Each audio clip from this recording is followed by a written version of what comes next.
দোকান দেওয়াতে একটা জিনিস শিখেছি, সেটাই তোমাদের সঙ্গে শেয়ার করি। হ্যালো এভরিওয়ান, তোমাদের সঙ্গে নতুন আরও একটি মিনি ব্লগ নিয়ে চলে এসেছি।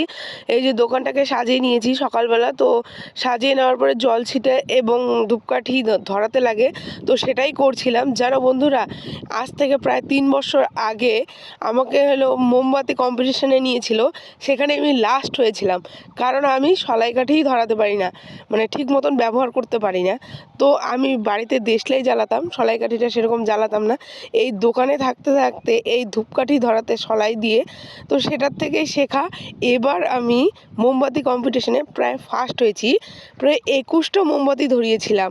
তো তোমাদের সঙ্গে সেই ভিডিওটা শেয়ার করা হয়নি, কারণ অ্যাঙ্কারিং ছিলাম আমি এবং ভিডিও গান চলছিল আমার ফোন থেকে।